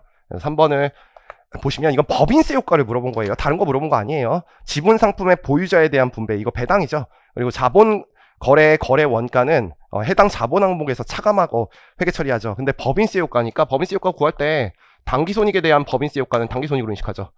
OCI에 대한 법인세 효과는 OCI로 인식하고 1-T로 표시하니까 자본에 대한 법인세 효과는 자본에서 인식해야 되죠. 근데 자본 거래와 관련된 게 당기손익으로 인식한다 그랬으니까 이거는 당기손익이 아니라 자본으로 인식하는 거죠. 이건 법인세 회계의 문제입니다. 15번의 답은 3번입니다. 그 다음에 16번이 드디어 또 2차 방정식이 한 번 더 나왔네요. 그래서 정률법의 2차 방정식인데 제가 정률법은 그 회계 원리 가르칠 때부터 산식을 알려주잖아요. 그래서 이 문제 보시면 제일 처음에 문제 다 알고 계시니까 상각률을 정률법에 상각률을 주지 않은 상태에서 상각률을 추정하는 문제예요. 대안은 X1년 1월 1일 한 대를 취득하여 생산에 사용했는데 동기계장치의 내용료는 8년이고 잔존가치가 존재해요. 근데 정률법은 어차피 잔존가치 무시하고 회계 처리하는 거니까 잔존가치를 구하는 상각률을 사용해서 정률법으로 생각하는데 상각률을 안 줬어요. 대안은 감가상각이 완료된 유형자산에 대해서 잔존가치 금액으로 재무상태표에 표시한다. X 4년 말이에요. 그러니까 4년이 지난 상태에서 계량치의 장부 금액은 2401-000이라고 돼 있고 X 6년도의 감가비가 504210이라고 돼 있죠. 그러니까 여러분들이 알 수 있는 게 X 5년도 상각비를 구할 수 있잖아요. 그러면 X 4년도 장부금액, 기초 장부금액 2401-000에다가 X%를 곱하면 상각비가 나오는 거죠. 근데 X 6년도 상각비를 구할 때는 이제 세무사 시험에 나온 걸로 제가 가르쳐 드렸죠. 다음 연도 상각비는 1-X를 구해야 된다. 그래서 이 금액이 504210으로 주어진 거죠. 그러면 이걸 가지고 여러분들이 상각률을 계산해야 되니까 이걸 이제 정리하시면 X제곱 마이너스 X 플러스 0.21이 이렇게 나오죠. 그러면 X 마이너스 0.3 X 마이너스 0.7 요거 인수분해 못하는 건 내 잘못이 아니에요. 그래서 X 0.3이고 그 다음에 또는 0.7인데 문제를 보시면 0.5보다는 작다고 돼 있으니까 요거죠. 근데 또 지저분하게 이 문제는 X 8년도에 75만원에 매각했을 때 금액을 물어봤죠. 그러면 현금 수수액은 75만원이죠. 그런 다음에 여러분들은 X 몇 년 말에 처분했냐면 X 9년 1월 1일 날 장부 금액을 구해야 되는데 얘는 X8년 12월 31일 날 똑같을 테니까 요 금액을 알고 있죠. 그래서 2401-000을 알고 있는데 몇 년이 지난 거냐면 4년이 지난 거죠. 그래서 1 마이너스 상각률을 하신 다음에 거기다 4승 하시면 되는 거죠. 그래서 요 금액 구해 보시면 요게 576480이 나오니까 이거 플러스가 나오네요. 그래서 플러스 173520으로 이렇게 구하는 추정 문제입니다. 아마 고등학교 때 수학 공부 열심히, 이게 중학교 수학이죠, 인수분해가. 수학 공부 열심히 안 하신 분들은 시간이 좀 많이 걸렸을 거라고 생각됩니다. 처음에 봤을 때 딱 안 떠오르면 다른 문제 푸시면 되는 거예요. 정답은 5번이고요. 17번 한번 볼게요. 17번도 추정 문제죠. 정부보조금. 근데 다른 시험 문제보다는 좀 쉽죠? 왜냐면 자산차감법일 때 처분이익을 줘서 그 현금 수령액을 안 줬어요. 근데 이연수입법일 때 처분이익을 다시 한번 물어본 문제이기 때문에 이 문제는 유통업을 영위하는 X1년 1월 1일 30만 원의 정부보조금을 받았는데 100만 원에 취득했고요. 원가 모형이고 그 다음에 정액법으로 생각하고 잔존가치가 없습니다. 그 다음에 유형자산을 장부금에서 차감하는 방법에서 처리했을 때 X2년 7월 1일, 그러니까 18개월 지난 다음에 유형자산 처분이익을 줬죠. 그러니까 처분 금액을 여러분들 구해야 되는데 저는 이거 그림으로 풀죠. 그래서 그림으로 풀면 되게 간단하게 빨리 풀 수 있습니다. 그래서 이제 항상 잔존가치가 0이라고 나와도 저는 0을 쓰죠. 그런 다음에 정부보조금을 받은 부분과 정부보조금을 받지 않는 부분으로 나누라고 그랬죠. 그래서 정부보조금을 받은 부분이 30만 원이고 그 다음에 정부보조금을 받지 않은 내가 순수하게 지출한 부분이 70만 원이니까 여러분들이 금액 계산할 때 3대7로 배분하시면 되고 X1년 촌대 어차피 처분이익만 물어봤으니까 처분되는 시점이 X2년 7월 1일이라는 거 보면 되는 거죠. 그럼 한꺼번에 감가상각하면 되죠. 100만 원 곱하기 18개월분의 60개월 아니면 30만 원 나오죠. 되게 간단하게 나오고요. 그럼 여기에 요 금액이 9만 원이 되는 거죠. 3대7로 배분하는 거니까. 그러면 요게 30만 원이니까 요게 21만 원이 되는 거고 여기서 요거 빼면 요게 21만 원. 이게 정부 보조금 미상각 잔액이라고 해서 요 금액이 가장 중요하다 그랬고 여기서 요거 빼시면 금액이 49만 원이 나오죠. 그런 다음에 제가 번호 붙이라고 그랬죠. 그래서 요게 1번이고 요게 2번이고 요게 3번이고 요게 4번이고 물론 5번도 있는데 5번이 0이죠. 그러면 감가상각을 했으니까 요게 감가상각 누계액으로 없어지죠. 그래서 자산차감법일 때 여러분한테 안 준 게 자, 현금 수수액에서 장부금액을 빼줘야 되는데 자산차감법은 얘를 자산차감법으로 빼니까 빼는 거죠. 그럼 요게 49만 원인데 자, 처분이익이 얼마라고 돼 있어요? 12,000원. 그러면 현금 수수액을 구하지 않았으니까 X라고 놓으시면 요게 502 000이 이렇게 나오는 거죠. 근데 만약에 이연수익법일 때 다시 풀라고 했죠. 그러면 이게 502 000이라고 구했고 얘 구할 때는 얘가 이연수익법이니까 부채로 처리되니까 3, 4, 5를 더하라고 그랬죠. 그래서 3번, 4번, 5번을 더하시면 얘가 70만 원이 나오죠. 맞죠? 그래서 70만 원이 나오니까 제 공식의 특징은 마이너스면 손실이니까 19만 8천 원 이렇게 나오는 문제입니다. 요거는 X라고 놓은 문제인데 저한테 배우신 분들은 쉽게 풀 수 있었던 문제죠. 여기까지가 17번. 그 다음 문제는 18번입니다. 18번은 어떤 문제냐면 이것도 예측 단위 적립 방식 저도 이거 해주죠. 객관식 책에도 문제가 있습니다. 근데 이것도 추정해야 되는 문제죠. 별로 어려운 문제는 아니에요. 대안은 종업원이 퇴직하는 시점에 퇴직급여를 일시불로 지급하는데 퇴직급여는 퇴직 전 최종 임금의 2%의 근무 연수를 곱해서 산정한다. 안 줬어요. 종업원이 연간 퇴직임금은 5%씩 상승한다. 그리고 연간 할인율은 10%다. 이 10%만 알면 되는 거죠. 그리고 보험수리적 가정 변화가 없을 때 4년 후에 X4년도 12월 30일 퇴직하는 종업원 A의 확정급여 채무를 거꾸로 줬죠. 근데 X3년도에 포괄손익계산서에 당기손익에 미친 효과니까 원래는 근무원가랑 이자 원가로 나누어서 회계 처리해야 되는데 어차피 이게 부채 증가금액이니까 부채 증가금액만큼 손실이 발생한다. 그러니까 우리가 알아야 되는 거는 X3년 말에 부채 장부금액과 그 다음에 X2년 말에 부채 장부금액의 차이로 구하시면 되는 거죠. 이게 4년짜리니까 제가 이 확정급여 채무 스케스 때 이렇게 하죠. 1년을 근무하면 내가 X만큼 퇴직금 받을 게 생기고 요게 또 1년을 근무하면 X만큼 받을 게 생기고 요게 또 1년을 근무하면 X만큼 받을 게 생기니까 X3년도 부채는 X 곱하기 3을 1년 전 금액으로 땡긴 거라 그랬죠. 그럼 나누기 할인율이 1%니까 이렇게 땡긴 금액을 줬죠. 75771로 됐죠? 그러면 요 X 못 구하는 건 내 잘못이 아니고 그래서 27783이 나옵니다. 그러면 X2년 말 부채 장부금액은 요거 받았고 요거 받았으니까 X 두 번 받은 거죠. 그거를 2년 전 금액으로 땡긴 금액이죠. 그래서 27783에다가 곱하기 2 하신 다음에 나누기 1.1에 제곱하시면 금액이 45922가 나오고 그럼 부채의 증가 금액이 나오죠. 29 849가 나오는데 부채의 증가는 당기손익이 마이너스니까 금액 구할 필요 없이 이렇게 구하는 거죠. 그래서 정답은 4번입니다. 이거를 단기근무원가랑 이자원가로 정확하게 구해갖고 구하신 분들은 시간이 엄청 걸렸을 거예요. 그 다음에 19번 볼게요. 주식기준 보상과 관련된 옳지 않은 설명은 설명드렸죠. 여러분들 시장 조건이 있으면 우리 시장 조건을 구할 때 최초 주식선택권의 공정가치에 행사될 확률과 행사되지 않은 확률이 이미 다 들어가기 때문에 시장 조건이 달성되었는지 여부에 관계없이 주식 보상 비용을 그냥 인식한다 그랬죠? 근데 시장 조건이 충족되는 시점이라고 돼 있으니까 그게 틀렸죠. 그래서 이거 세무사 시험에 기출된 문장이라서 제가 요 부분이 시험 문제 출제된다고 이미 알려드린 문제입니다. 그리고 주식 기준 보상이에요. 제가 1순위로 조건 변경 나온다 그랬죠. 근데 2년짜리 문제니까 엄청 간단한 문제죠. 저는 누적으로 푸니까요. 먼저 BS의 주식 선택권을 먼저 확정하고 IS 주식 선택권 구하는 거고 X 1년 말 주식 보상 비용과 X 2년 말 주식 보상 비용을 구해야 되는데 조건 변경되는 시점이 X 1년 1월 1일 종업원 500명에게 각각 100개씩 주식 선택권을 부여했는데 3년간 근무할 것을 조건으로 하고요. X 1년 1월 1일 현재 배안이 부여하는 주식 선택권의 단위당 공정가치는 150원이라고 되어 있죠. 그래서 이건 주식 결정이니까 최초 인식 시점에 자본은 평가의 대상이 아니기 때문에 주식 선택권의 공정가치 이렇게 쓴다 그랬죠. 그리고 퇴사율은 매년 말 회계 추정치의 변경이니까 바꿔줬는데 이것만 잘 읽으면 돼요. 이게 누적 퇴사가 아니라 실제 퇴사기 때문에 40명에다가 추가 퇴사가 60명이니까 이게 100명이죠. 자, 그런 다음에 거기에 100개씩 준다 그랬죠. 100개. 그러면 요거는 회계 추정치의 변경이니까 매년 말 바꾸더라도 주식선택권의 단위당 공정가치는 바꾸지 않고 최초 인식 시점에 거기 문제 보시면 3년간 근무할 조건이니까 급여는 근로용이 제공되는 시점에 인식하니까 3분의 1로 인식하는 거죠. 그래서 요 금액 계산하시면 요게 200만 원 나오죠.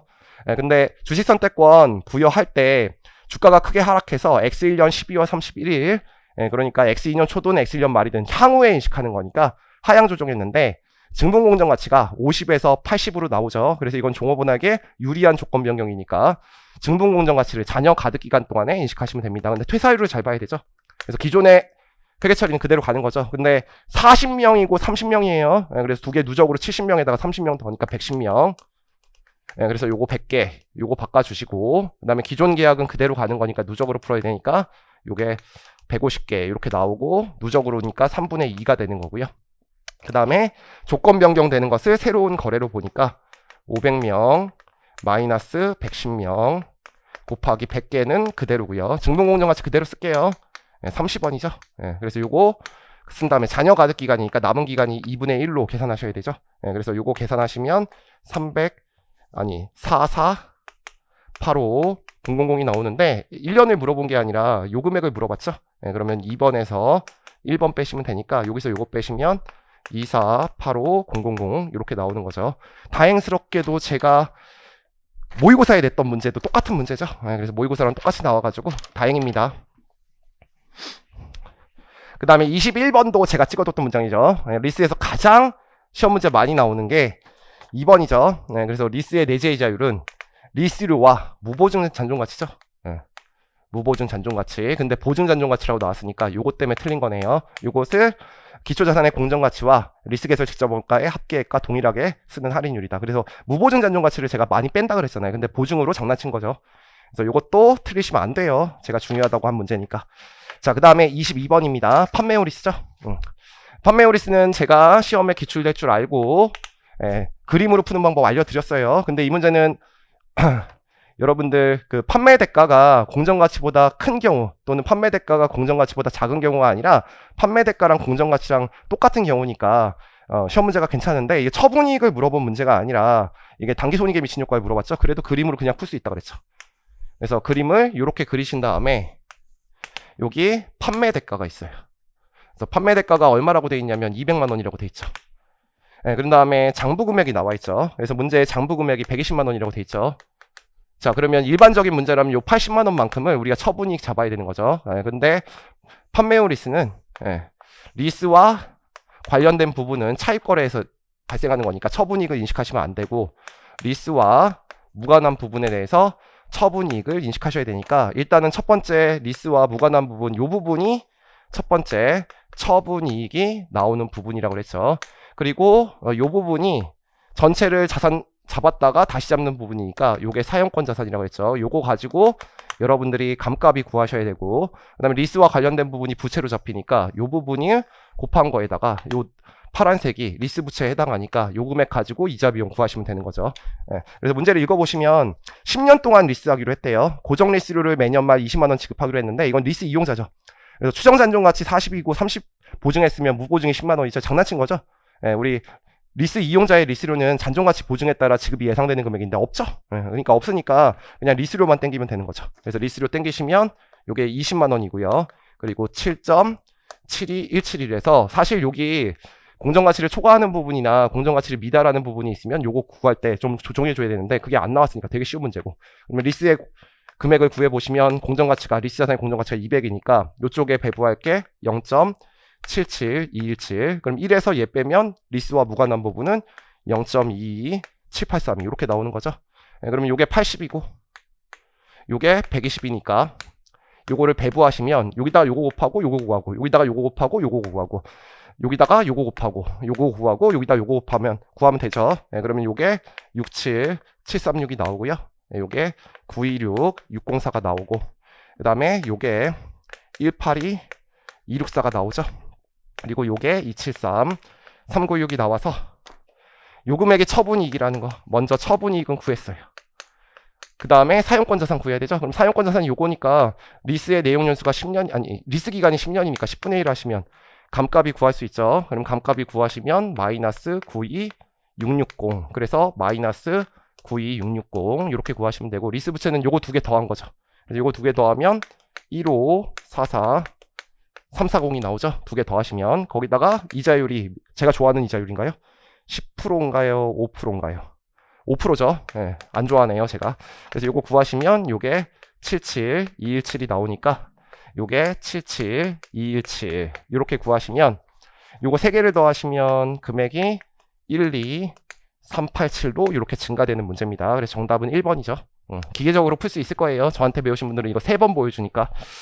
자, 그 다음에 23번은 수익 문제가 이번에 많이 안 나왔어요. 근데 재매입 약정 나온 거죠. 네, 그래서 2번이 답이죠. 네. 기업이 원래 가격 이상으로 다시 사 있거나 다시 사야 하는 경우, 그럼 선도가 있는 거죠. 또는 콜옵션이 있는 경우. 예, 근데 재매입 가격이, 지금 문제가 재매입 가격이 판매 가격보다 크죠. 그럼 여기에 이자 요소가 들어가 있으니까 얘는 리스가 아니라 금융 약정이라고 공부하는 거고, 이건 2차 약술로도 많이 나오니까 틀리시면 안 됩니다. 그래서 이게 리스라고 돼 있으니까 정답은 2번. 그래서 수익 문제가 이번에 좀 쉬웠죠. 그 다음에 이제 법인세 문제가 조금 어려웠어요. 예. 법인세 문제가 세율이 변동되는 상태에서 기초의 이연법인세 자산부채를 구해야 되기 때문에 X년도 초에 영업을 개시한 대안에 법인세와 관련된 자료가 나와 있고요. 세무조정이 이미 돼 있으니까 과세소득이 주어져 있죠. 그러면 제일 처음에 구해야 될 게 세법상 납부할 법인세. 문제는 X2년도를 물어봤으니까 X2년도 구하시면 되는 거고요. 과세소득이 80만 원이죠. 근데 얘를 구할 때는 조심하실 게 얘 당기세율 쓴다 그랬죠. 그래서 X2년의 법인세율이 20%니까 요게 16만 원이고요. 그 다음에 두 번째 이연법인세 자산부채 구한다 그랬죠. 그래서 이연법인세 자산인지 부채인지 구해야 되는데 먼저 X2년 말을 구해야 되는데 요때 조심하셔야 돼요. 문제를 보시면 이제 여기에 구분이 있죠. 세율이 변동되니까 구분을 해줘야 되는데 요게 X3년도에 소멸되는 게 있고 요게 X4년도에 소멸되는 게 있는데, 여기에 이제 첫 번째 감값이 한도 초과액이 있는데 잔액을 먼저 구해야 되니까 이렇게 구할게요. X2년 말. 그래서 여기에 감값이 한도 초과액이 있는데, 요 갑갑이 한도 초과액이 이게 송금 산입됐으니까 여기다 마이너스 2만 원 쓰면 안 되죠. 요 금액을 구할 때는 이건 잔액이기 때문에 당기 증감분에다가 꼭 기초 잔액 구해야 된다 그랬죠. 그래서 밑에 문제를 보시면 X2년도에 발생한 세무조정 사항은 건물의 감값이 한도 초과액이 유일하며 X2년부터 3년간 균등 소멸된다고 돼 있으니까 요게 마이너스 2만 원이니까 소멸되는 거니까 얘가 3 곱하면 6만 원이 되는 거죠. 그래서 얘가 4만 원이고 얘가 아마 2만 원, 2만 원 이렇게 소멸될 겁니다. 요걸 추정해야 되는 문제인데 제 문제 집에 있죠. 그래서 요거 기초 조정하는 거 꼭 조심하시라고 했어요. 그 다음에 두 번째는 미수이자죠.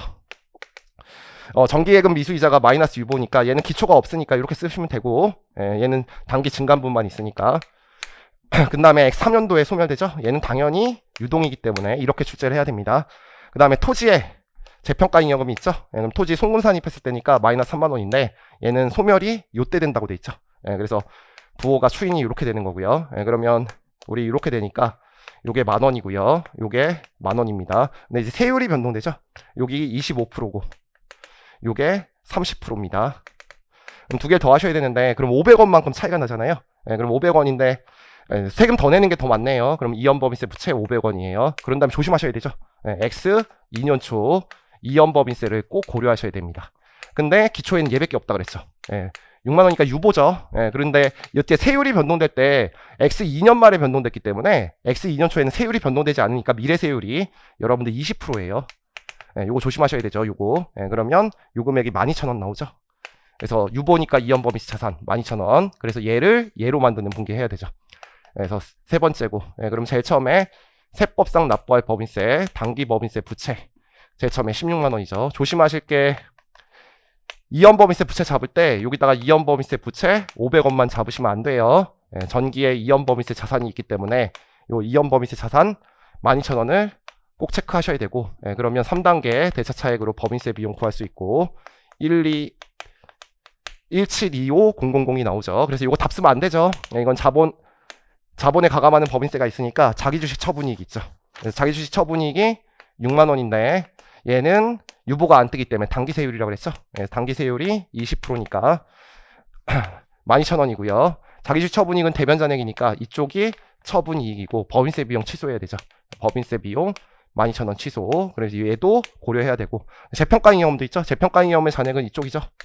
그래서 이것도 법인세 비용 T를 빼야 되니까 이쪽에다 쓰는 거고요. 재평가잉여금이 3만원이라고 돼 있죠. 근데 얘는 미래세율 써야 돼요. 조심하셔야 돼요. 이게 4년이니까 미래세율이 두 개잖아요. 30% 써야 되죠.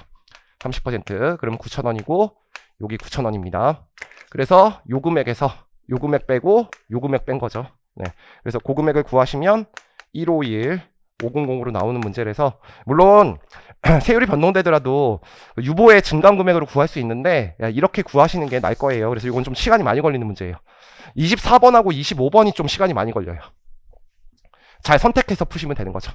25번도 그렇게 만만치는 않아요. 25번도 주당이익인데 주당이익 구하실 때 제일 처음에 해야 될 일이 뭐죠? 희석주당 순이익 물어봤는데 희석효과는 하나밖에 없어요.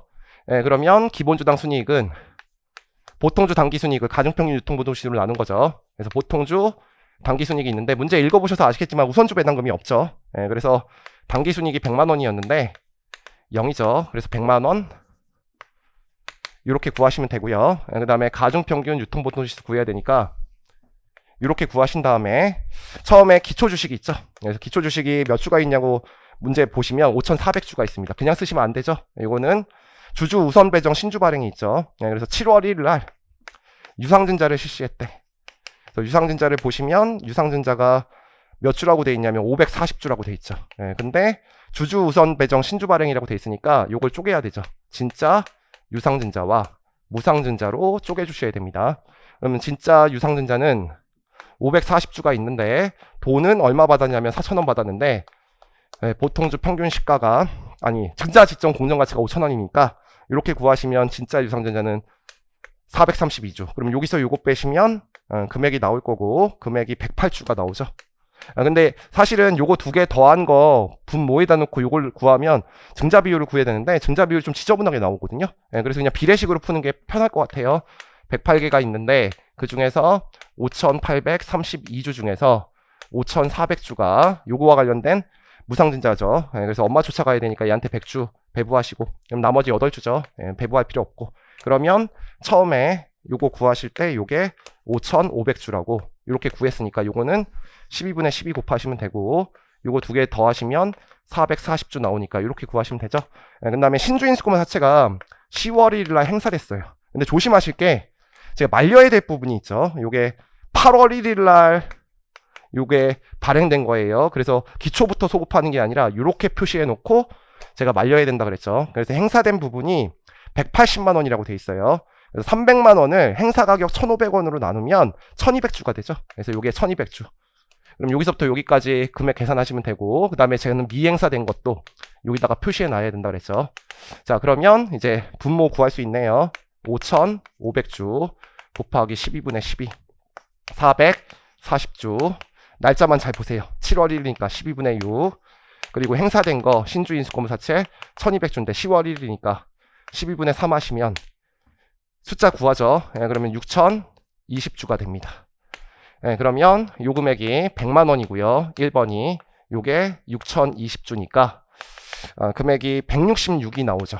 166. 맞죠? 예, 그러면 답을 찍어도 1번 아니면 2번 찍어야 되겠네. 왜냐면 신주인수권사채인데 문제를 읽어보시면 상환할증금이 없으니까 분자가 희석효과 구할 때 무조건 0일 거 아니에요. 그래서 신주 인수권보 사채 상환할증금에 대한 이자 비용이 없으니까 0이죠. 예, 그런데 조심하실 게 이거 구할 때 여기로 가야 되죠. 예, 그럼 10월 1일부터 8월 1일이니까 8, 9, 12, 8, 9죠. 2개월이네. 그래서 요게 12분의 2개월이고 요거 실수했으면 아마 시간 많이 걸렸을 거예요. 요게 12분의 5 요렇게 푸는 거죠.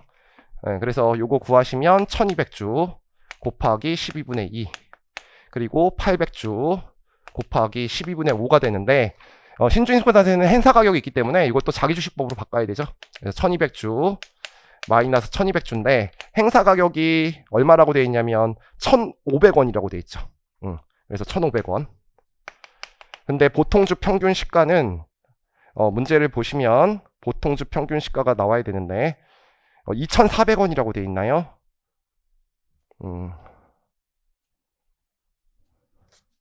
네, 보통주 평균 시가가 제일 마지막에 있네요. 2400원. 자, 그러면 금액을 구할 수 있고 요게 450주로 바뀌는 거죠. 얘도 바꿔야 돼요. 그래서 800주 마이너스 800주 곱하기 1500원인데 2400원이니까 이건 자기주식법으로 풀어야 되죠. 그래서 요거 구하시면 요게 300주 나오죠. 그러면 얘가 0이고 꼭 구해놓으라 그랬어요. 요거 계산하시면 요게 200주 나오죠. 예, 그래서 이게 0 나옵니다. 예, 그러면 어차피 희석효과가 있으니까 여기다 그냥 바로 구할게요. 예, 여기다가 0 쓰고 여기다 200주 써주면 되죠. 그래서 요거 구하시면 161 반올림하면 161 나오죠. 그래서 정답은 2번입니다. 자, 이제 고급회계 문제 풀어드리겠습니다. 네, 첫 번째 문제가 연결 문제고 연결 문제는 보통 이렇게 26번과 27번 출제되는데 26번이 조금 어렵고요. 27번이 쉬운 문제죠. 대한이 X년 초에 민국의 의결권이 있는 보통주 80%를 85,000원의 취득에서 지배력을 획득했는데 취득일 현재 민국의 순자산 장부금액과 공정가치가 일치하지 않는 항목은 없으니까 투자 차익은 없네요. 땡큐. 그 다음에 대한은 민국의 투자 주식에 대해서 별도 재무제표에서 기타 포괄손익 공정가치 특정 금융자산을 회계 처리한다. 이게 제일 중요한 말이죠. 그래서 원래는 이제 원가법 그리고 공정가치법 그리고 지분법 3개를 선택할 수 있는데 만약에 공정가치법으로 처리하면 원가법 환원분개해야 된다 그랬죠. 그래서 자료를 보시면 X2년도에 그 대안의 재무제표를 보시면요. 그 금액이 기타 포괄손익 누계액이 6,000원 증가됐고 그 다음에 4,000원 증가돼 갖고 10,000원이 증가되니까 아마 원가법 환원분개할 때 여기 투자 주식을 이렇게 10,000원만큼 없애주시고요. 네, 그 다음에 여기 평가이익을 없애줘야 되는데 평가이익을 2개 없어야 돼요. 네, 그래서 전년도 거는 요게 6,000원만큼 없애야 되고요. 단기 거는 요게 4,000원 정도 되는 거죠. 네, 그래서 얘는 이제 기포누를 없애는 거고 얘는 NI로 없애는 거니까 이 원가법 환원분개를 알아야지 풀 수 있죠. 왜냐면 문제가 기포누를 물어봤으니까 이 원가법 환원분개를 하면 요 해당 사항과 관련된 기포누가 0이니까 요거는 고려하지 않고 풀라는 문제예요.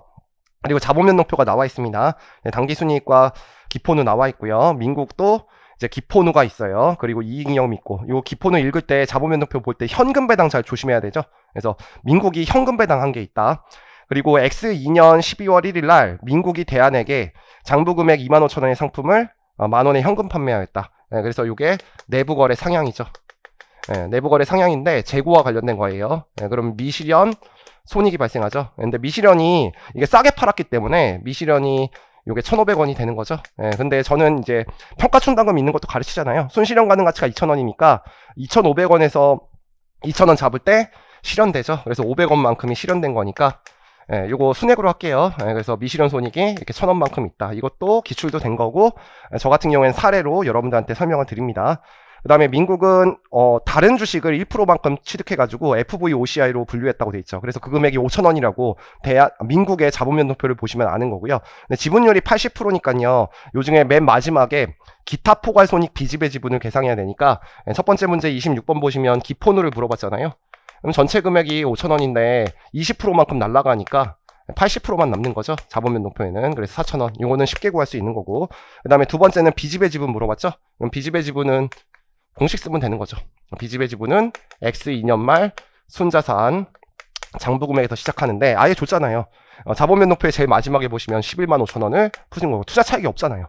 그럼 내부 거래 상향에 미실현 손익만 잔액만 구하면 되는데 요게 1,000원만큼 나오는 거죠. 그러면 요거를 X2년 말에 순자산 공정가치라고 부르는 거고 요거 두 개 더하시면 11만 6천 원 나오죠.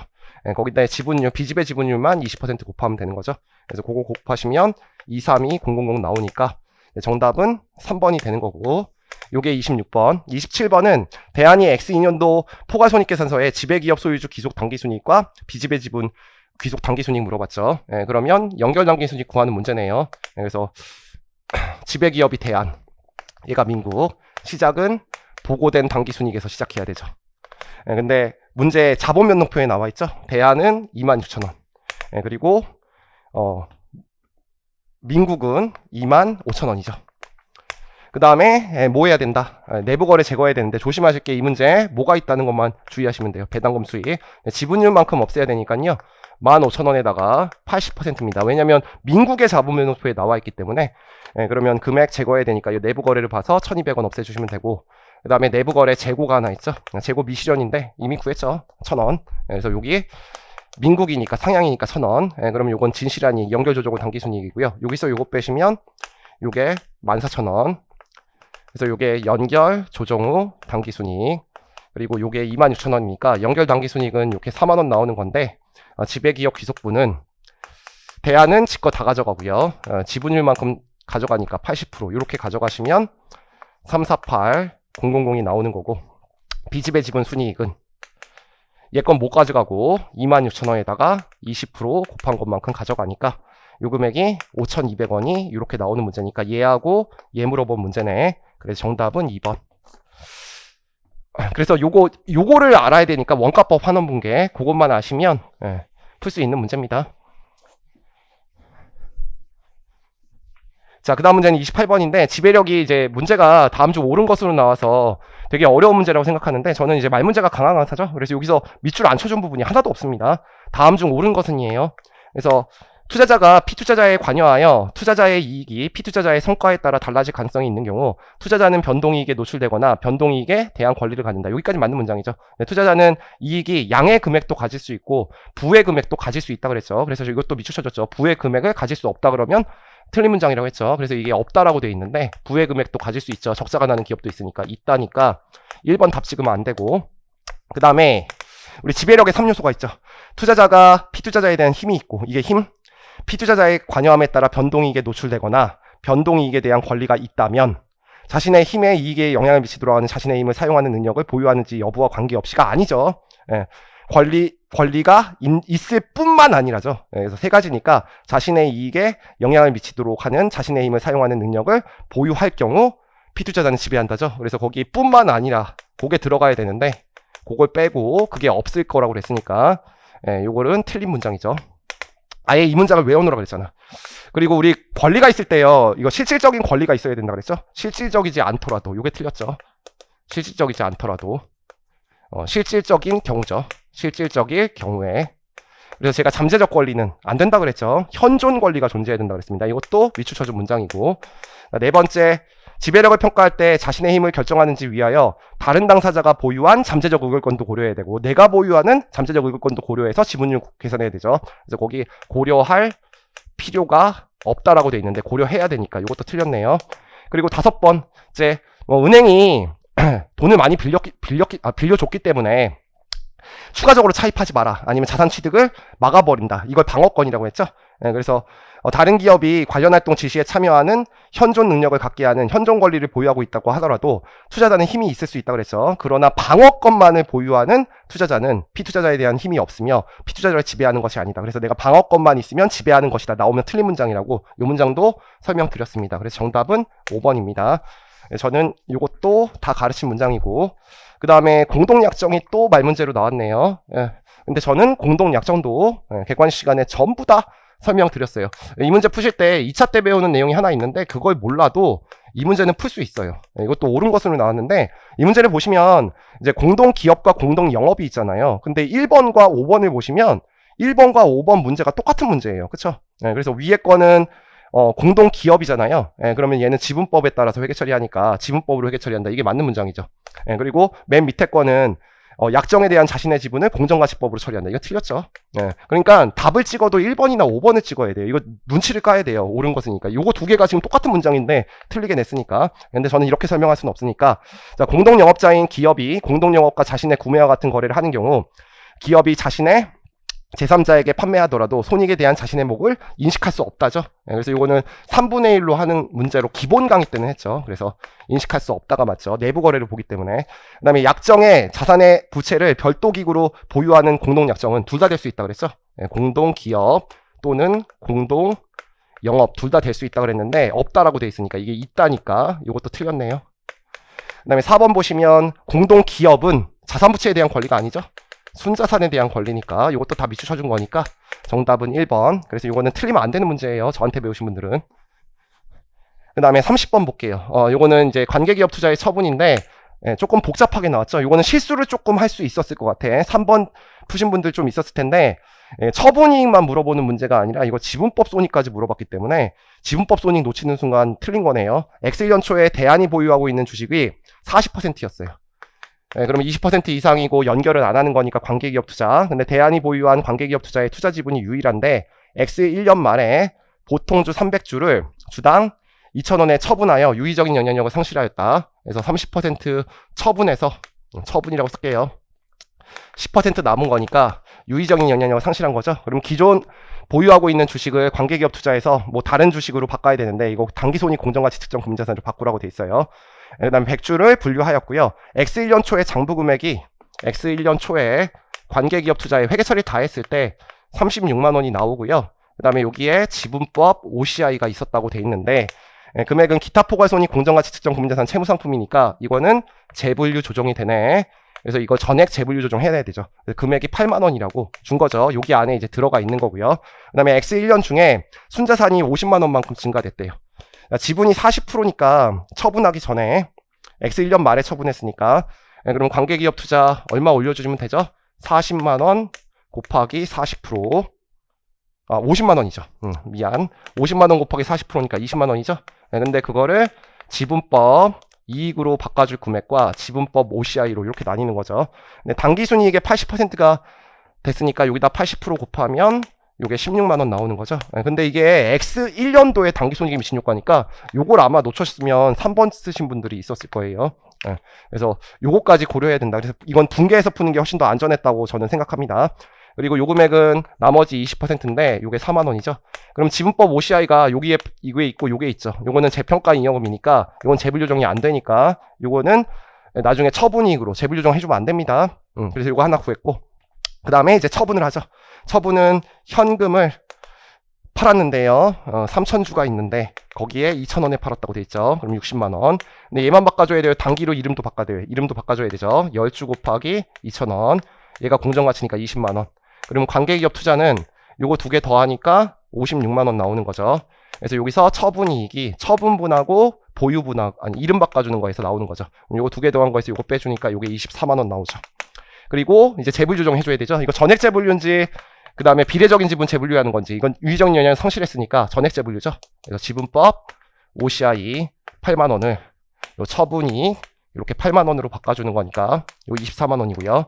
그래서 얘까지 더하시고 얘까지 더해야 되니까 3개를 더해야 됩니다. 요걸 놓치시면 좀 실수할 수 있었던 문제인 것 같아요. 그래서 요거 더하시면 48만 원 증가. 시간은 많이 안 걸리는데요. 실수를 조금 하셨을 수 있는 문제다. 그 다음에 31번은 법인세가 존재하는 사업결합 문제입니다. 중요한 건 저는 풀어줬다는 거예요. 그리고 이 문제를 자세하게 설명했으니까 이건 맞았어야 돼요. X1년 1월 1일 취득일로 하여 민국은 흡수합병을 했는데 동일 지배하에 있는 기업이 아니고요. 역취득이 아니고요. 기존 주주에게 138만 원의 현금과 함께 보통주 100주 공정가치가 만 원이니까 이거 100만 원이에요. 그런 다음에 민국의 주주들한테 지급했는데 요약 재무상태표가 나와 있습니다. 한꺼번에 안 쓸게요. 그래서 어차피 우린 취득자산의 공정가치를 처리하니까 80, 60, 180, 80을 다 더하면 요게 400이 나오죠. 그 다음에 여기 부채가 있는데 부채는 하나죠. 180만 원. 근데 이게 법인세가 존재하는 거잖아요. 그럼 시작할 때부터 여러분들 자산부채의 장부금액과 공정가치의 차이는 우리가 법인세 효과 고려해야 된다 그랬죠. 그래서 현금은 장부금액과 공정가치가 똑같아. 재고도 똑같아. 유형자산이 있죠. 120과 180. 근데 180으로 가는 거 인정 안 하니까 마이너스 60만 원만큼 마이너스 유보 잡히죠. 부채도 200인데 180인데 이거 인정 안 하니까 20만큼 잡히니까 마이너스 유보가 80만큼 있는 거죠. 그리고 이 세율도 알려줬어요. 이연법인세 자산 부채를 보유하는 기업에 세율을 써야 됩니다. 그래서 30%하고 25%. 요거 갖고 또 장난쳤는데 제가 미추 쳐줬어요. 그래서 요거 30%로 곱하니까 83, 24니까 시작할 때부터 여기에 이연법인세 부채 이렇게 잡힌다 그랬죠. 자, 그러면 여기서 요거 두 개 빼면 순자산 공정가치 구할 수 있고 그게 199만 원. 그리고 이전 대가는 두 개가 있죠. 현금은 그 자체로 지급하는 거니까 138만 원. 분개 안 할게요. 주식이 있는데 이전 대가는 주식기준 보상을 제외하고는 전부 다 공정가치잖아요. 그래서 금액이 100주죠. 그리고 만 원이니까 요게 100만 원 나오는 거죠. 그래서 요거 두 개 더하시면 238만 원이 나오고요. 거기에 일반 관리 원가랑 회계 자본 수수료는 그냥 단기 비용 처리하니까 영업권엔 영향이 없으니까 하지 말라 그랬죠. 그래서 요거 영업권 여러분들 구하시면 요게 42만 원 나오니까 요거 이연법인세 부채 하나만 고려하시면 되는 문제죠. 정답은 4번입니다. 32번은 말문제죠. 이것도 틀리면 안 돼요. 32번에 3번 보시면 부채로 분류되는 조건부 대가는 공정가치 변동이 측정 기간의 조정 사항이면 영업권을 조정하죠. 근데 측정 기간의 종료 사항이 아니면 거기 OCI 아니면 단기 손익으로 인식한다 그랬는데 부채는 공정가치 평가의 대상이니까 단기 손익이죠. 그래서 OCI가 들어가서 틀린 거죠. 정답은 3번입니다. 이것도 여러분 틀리시면 안 돼요. 제가 여러분한테 미안한 유일한 그 문제가 33번입니다. 자, 요것만 제가 왜 미안하냐면 요것만 제가 안 가르친 거예요. 알겠죠? 요거는 2차 시험에 2번 출제됐고요. 제 책 환율 변동효과에 보론에 있는데 제가 안 가르쳤어요. 그래서 요거는 틀리셔도 상관은 없는 문제. 그래서 요 문제는 이제 어떻게 풀어야 되는지 잠깐 설명할게요. 대안은 기능 통하는 원화인데 X1년 1월 1일 외화 표시 채무 상품을 투자 목적으로 취득해서 기타 포괄손익 공정가치 측정 금융자산을 회계 처리했는데 통 금융상품의 자료는 다음과 같다고 되어 있죠. 사채 회계 처리는 제가 가르쳐 주잖아요. 상가표를 그리실 때 요게 장부 금액이고 요게 유효이자고 요게 액면이자고 요게 상가객이라고 했을 때 사채를 여러분들이 평가할 때는 달러 기준으로 그려야 된다 그랬죠. 그래서 취득 금액이 X1년 초에 이렇게 달러로 나와 있어요. 1850. 그리고 유효이자율이 문제에 10%라고 돼 있으니까 얘가 185예요. 그리고 액면이자는 7%라고 돼 있으니까요. 액면 금액이 2,000불이니까 요게 달러 기준으로 140.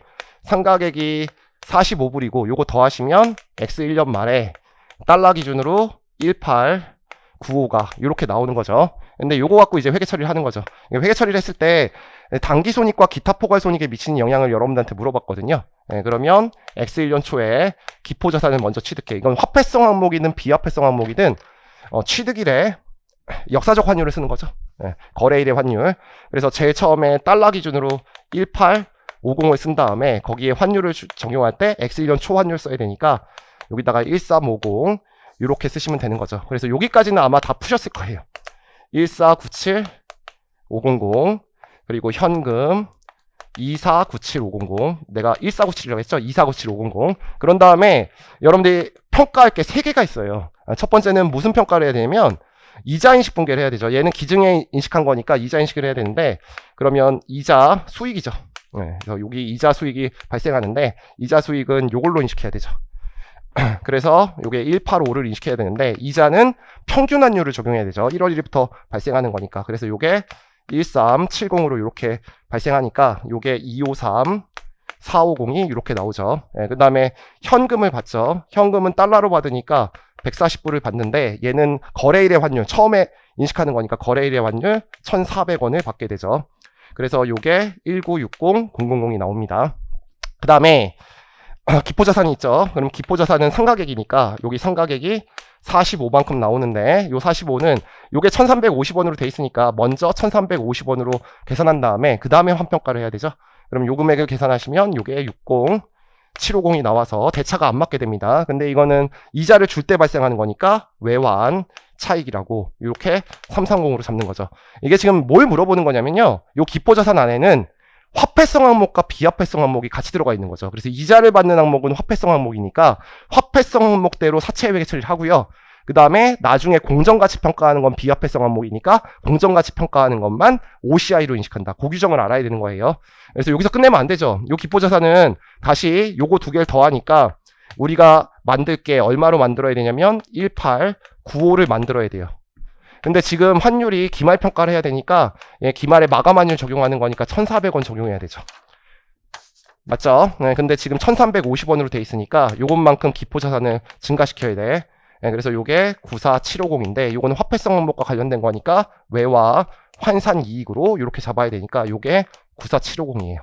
그래서 지금 여기서부터 여기까지를 뭘 먼저 해도 상관없는데 요게 당기손익으로 인식되는 부분이니까 요게 351 500이 나오고요. 여기서 끝내면 안 되죠. 네, 왜냐면 우리는 이거는 공정가치 평가도 해야 되니까 공정가치가 근데 바뀌죠. 네, 그래서 공정가치가 얼마라고 돼 있냐면 1,900원으로 돼 있죠.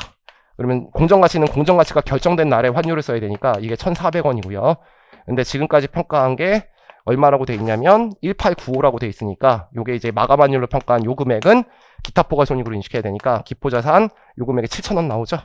네, 그런 다음에 나머지는 OCI 기타 포괄손익 공정가치 측정 금융자산 평가이익입니다. 7,000원 나오니까 요거 쓰는 거죠. 그래서 얘하고 얘 물어보는 문제예요. 정답은 1번인데 이거는 2차 시험 때 제가 강의를 하는데 요번에 안 해서 개인적으로 죄송하게 생각합니다. 한 문제 놓쳤어요. 너무 미안하게 저를 뭐라 그러시면 안 돼요.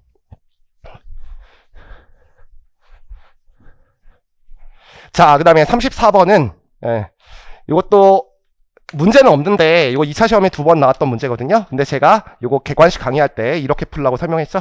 그래서 지금 위험회피의 대상이 있고 위험회피의 수단이 있는데 만약에 위험회피의 대상이 FVOCI 주식일 경우에는 위험회피의 수단은 주식선도가 나오면 자, 우리 해치라는 거는 이쪽에서 OCI로 인식하잖아요. 근데 원래 공정가치 평가라면 얘가 당기손익이죠. 근데 얘하고 부호가 반대니까 마이너스 쓰는 건데 기포자산의 통화선도 수확도 요거 OCI로 인식한다. 요거 밑줄도 쳐줬고 문제 풀 수 있다고 했죠. 이 문제는 26,000원에 취득한 FVOCI인데요.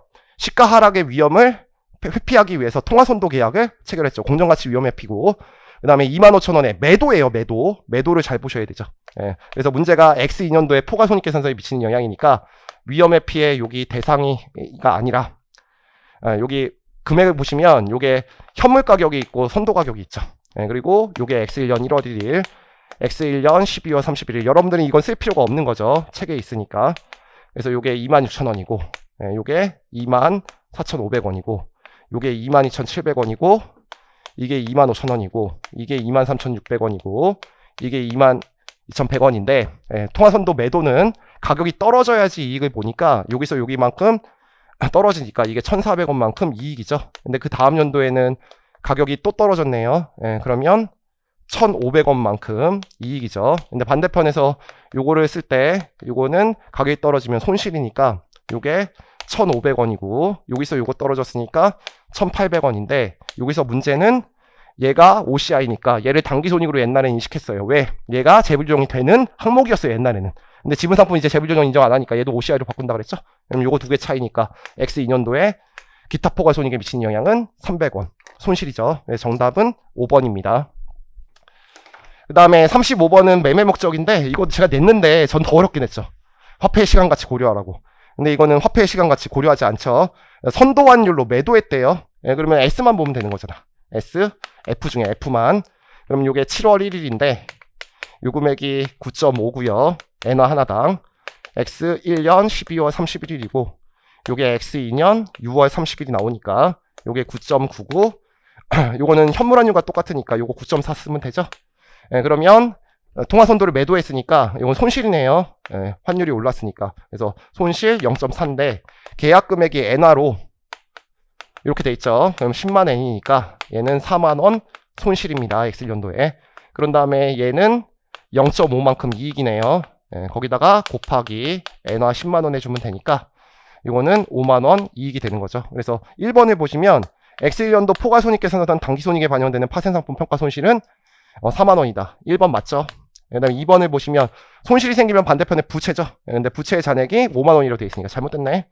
얘랑 똑같아야 되니까 얘가 4만 원이죠. 정답은 2번입니다. 되게 쉬운 문제예요. 그래서 여기까지 하시면 35번까지 풀어드렸고요. 생각보다는 많이 안 걸리죠. 그래서 왁구 아시면 그렇게 생각이 많이 안 걸리는 문제입니다. 모두들 시험 보시느라고 다 수고하셨고요. 합격했다고 저한테 카톡 보내신 분들은 이제 내일 설명회 하니까 저랑 2차 시험 때 만나시면 되는 거고요. 혹시나 떨어지셨더라도 뭐 이 공부를 계속 하시고 또는 다른 일을 하시더라도 모두 다 성공하시길 바랍니다. 오늘은 여기까지 수업하고 마치겠습니다. 수고하셨습니다.